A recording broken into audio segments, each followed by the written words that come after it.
Malayali memorial. Sreemoolam Thirunal മഹാരാജാവിൻ്റെ കാലത്ത് തിരുവിതാംകൂറിൽ ഉയർന്ന ഉദ്യോഗസ്ഥാനങ്ങളിൽ മലയാളികൾക്ക് പ്രാധാന്യം വേണമെന്ന ആവശ്യവുമായിട്ട് 1891 ജനുവരി 1 അന്നത്തെ മഹാരാജാവിന് നൽകിയ നിവേദനമാണ് മലയാളി മെമ്മോറിയൽ എന്ന പേരിൽ അറിയപ്പെടുന്നത്.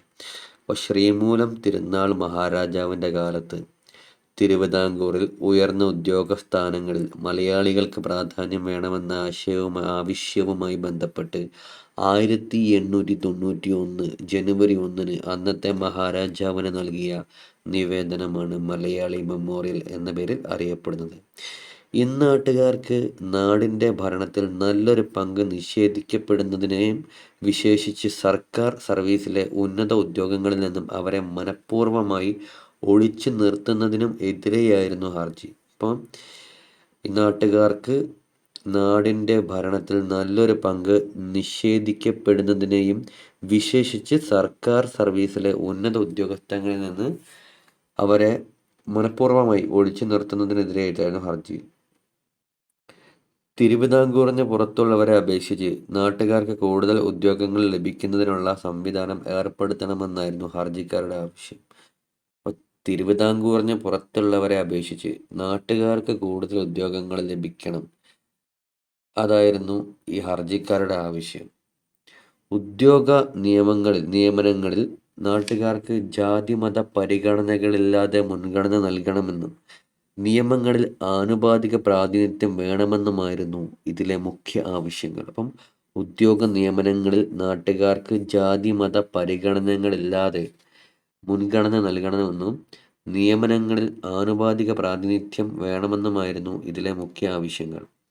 മലയാളി മെമ്മോറിയലിൻ്റെ കൊല്ലം ജില്ലയിലെ കേന്ദ്രബിന്ദുവായ മലയാളി സഭാ ഹാൾ പിന്നീട് മലയാളി സഭാ സ്കൂളായി. ഇപ്പം മലയാളി മെമ്മോറിയലിൻ്റെ കൊല്ലം ജില്ലയിലെ കേന്ദ്രബിന്ദുവായ മലയാളി സഭാ ഹാള് പിന്നീട് മലയാളി സഭാ സ്കൂളായിട്ട് മാറി. മലയാളി മെമ്മോറിയലിൻ്റെ ലക്ഷ്യം ഉന്നത ജോലികൾ തദ്ദേശീയർക്ക് നൽകുക എന്നതായിരുന്നു. ഇപ്പം മലയാളി മെമ്മോറിയലിൻ്റെ ലക്ഷ്യം ഉന്നത ജോലികൾ തദ്ദേശീയർക്ക് നൽകുക എന്നതായിരുന്നു.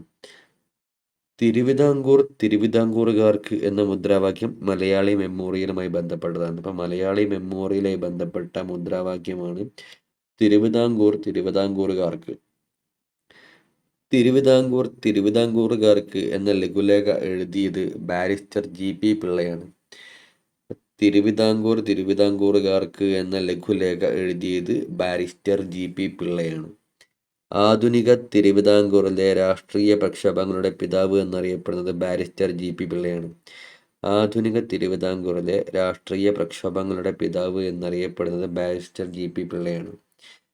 തിരുവിതാംകൂറിൻ്റെ വന്ധ്യവയോധികൻ എന്നറിയപ്പെടുന്നതും ബാരിസ്റ്റർ GP പിള്ളയാണ്. അപ്പോൾ തിരുവിതാംകൂറിൻ്റെ വന്ധ്യവയോധികൻ എന്നറിയപ്പെടുന്നത് ബാരിസ്റ്റർ GP പിള്ളയാണ്. കേരളത്തിൻ്റെ രാഷ്ട്രീയ ഗുരു എന്നറിയപ്പെടുന്നതും ബാരിസ്റ്റർ GP പിള്ളയാണ്. അപ്പം കേരളത്തിൻ്റെ രാഷ്ട്രീയ ഗുരു, തിരുവിതാംകൂറിൻ്റെ വന്ധ്യവയോധികൻ, ആധുനിക തിരുവിതാംകൂറിലെ രാഷ്ട്രീയ പ്രക്ഷോഭങ്ങളുടെ പിതാവ്, പിന്നെ തിരുവിതാംകൂറുകാർക്ക് എന്ന ലഘുലേഖ എഴുതി തയ്യാറാക്കിയത്, ഇതൊക്കെ ബാരിസ്റ്റർ GP പിള്ളയാണ്. ഇപ്പം കേരളത്തിൻ്റെ രാഷ്ട്രീയ ഗുരുവാണ് ബാരിസ്റ്റർ GP പിള്ള. തിരുവിതാംകൂറിൻ്റെ വന്ധ്യവയോധികനാണ്. ആധുനിക തിരുവിതാംകൂറിലെ രാഷ്ട്രീയ പ്രക്ഷോഭങ്ങളുടെ പിതാവാണ്. പിന്നെ തിരുവിതാംകൂറുകാർക്ക് എന്ന ലഘുലേഖ തയ്യാറാക്കിയത്, ഇതൊക്കെ ബാരിസ്റ്റർ GP പിള്ളയാണ്. ഗാന്ധിജിയുടെ ആത്മകഥയിൽ സൂചിപ്പിച്ചിട്ടുള്ള ഒരേ ഒരു കേരളീയൻ ബാരിസ്റ്റർ GP പിള്ളയാണ്. അപ്പം ഗാന്ധിജീൻ്റെ ആത്മകഥ അതിൽ പരാമർശിച്ചിട്ടുള്ള ഒരേ ഒരു കേരളീയൻ ബാരിസ്റ്റർ GP പിള്ളയാണ്. മലയാളി മെമ്മോറിയലിൽ ആദ്യ ഒപ്പുവെച്ചത് KP ശങ്കരമേനോനാണ്. മലയാളി മെമ്മോറിയലിൽ ആദ്യത്തെ ഒപ്പുവെച്ചത് KP ശങ്കരമേനോനാണ്. മലയാളി മെമ്മോറിയൽ മൂന്നാമത് ഒപ്പുവെച്ചത് ഡോക്ടർ പൽപ്പുവാണ്. അപ്പം മലയാളി മെമ്മോറിയലിലെ മൂന്നാമത്തെ ഒപ്പ് പൽപ്പുവാണ്.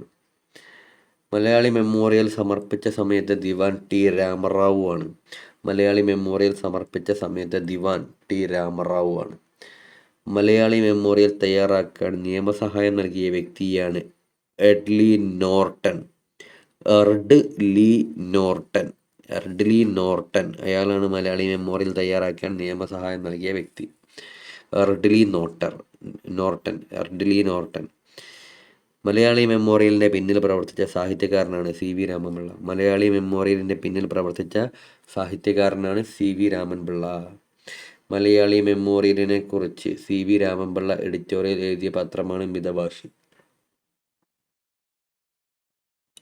അപ്പോൾ മലയാളി മെമ്മോറിയലിനെ കുറിച്ച് CV രാമൻപിള്ള എഡിറ്റോറിയൽ എഴുതിയ പത്രമാണ് മിതഭാഷി. പിന്നീട് ഇത് വിദേശീയ മേധാവിത്വം എന്ന പേരിൽ പുസ്തകമാക്കി പ്രസിദ്ധീകരിച്ചു. അപ്പം ഈ മിതഭാഷി എന്ന് പറയുന്ന സംഭവം പിന്നീട് വിദേശീയ മേധാവിത്വം എന്ന പേരിൽ പുസ്തകമാക്കി പ്രസിദ്ധീകരിച്ചു.